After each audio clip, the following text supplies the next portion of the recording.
Buenas, mi nombre es Alfredo Gutiérrez Muñoz y les voy a presentar lo que es el teorema de Grint.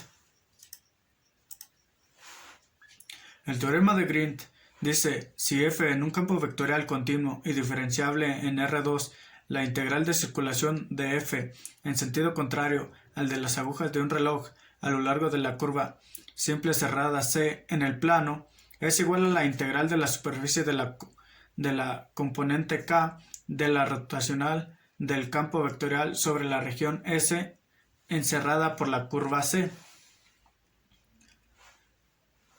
Muy bien, analicemos estas palabras.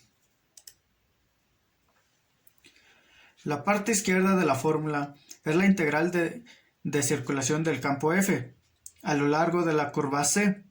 Este teorema lo aplicaremos cuando se trate de curvas cerradas en el plano como lo observamos en la pantalla. Sin embargo, en el cálculo de integrales de línea no siempre es sencillo. Por este motivo, resulta más fácil trabajar con la parte derecha de la ecuación, obteniendo una integral de superficie en la región cerrada por la curva, integrando la componente K del rotacional de campo, es decir, la tercera componente. La relación física entre ambas partes de la ecuación no es fácil de ver, pero se puede intuir del siguiente modo. Podríamos partirlo en dos trozos. La superficie S en S1 y S2, por lo que ahora quedarían los integrales de circulación siendo el sentido contrario. En la línea central, por lo que este trozo se anula, teniendo al final la circulación inicial sobre la curva C. Siguiendo esta idea, se podría partir de un nuevo en cuatro trozos.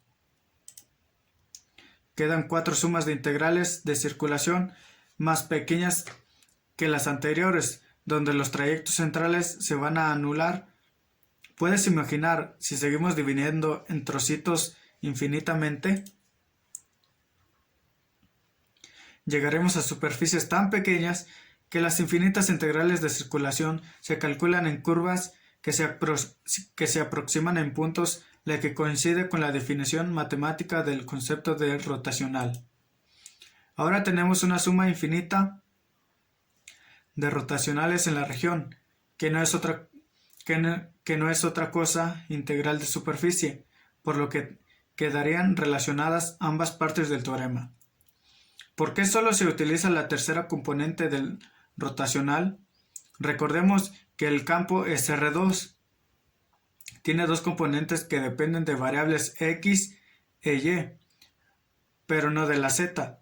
Si calculamos la rotacional, la derivada parcial respecto de Z siempre es 0, por lo que solo hay componentes según el vector K, que es el perpendicular al plano.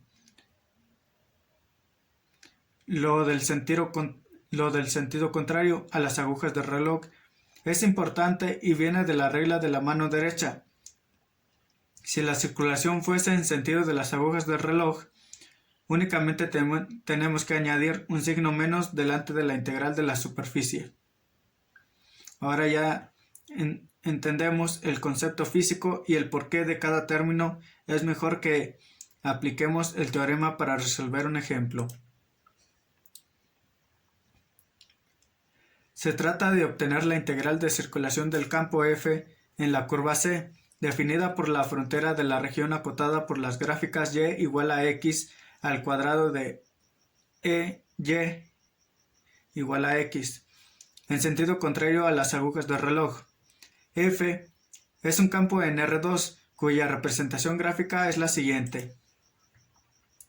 Lo primero que tenemos que hacer es encontrar la curva C y la región S, por lo que dibujamos la parábola y igual a x al cuadrado y la recta y igual a x, que son fuentes muy sencillas.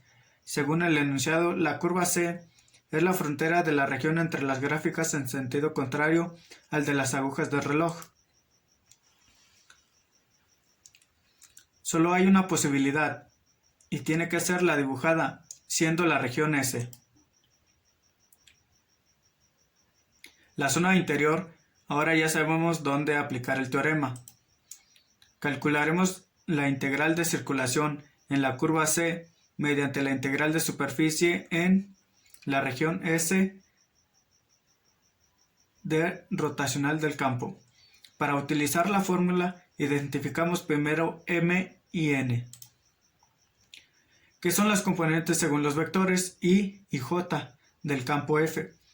La componente K del rotacional la obtenemos directamente derivando N respecto de X, menos la derivada de M respecto de Y, dando como resultado menos X. Por lo tanto, necesitamos obtener la integral de menos X en la región S, así que tenemos que identificar los límites de integración. Para ello, obtenemos los puntos de intersección entre ambas curvas igualando a ambas funciones. Es una ecuación muy sencilla, que tiene como resultado x igual a 0, algo que era obvio por el dibujo de x igual a 1.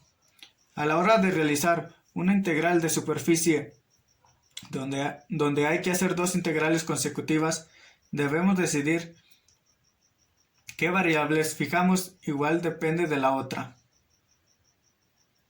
En este caso, por sencillez, fijamos la x, que varía desde 0 a 1, mientras que la y varía entre dos curvas. Desde el interior es x al cuadrado, desde el interior es x al cuadrado hasta superior, que es x. Integramos primero respecto de y menos x, que es constante, por lo que la integral será 1 igual a y.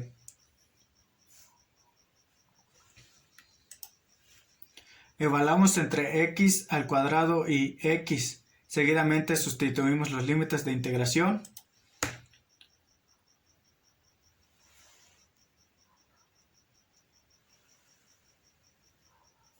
Y multiplicamos para dejar un polinomio en función de x.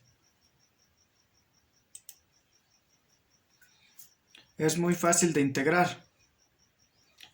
Para finalizar, hallamos el resultado de la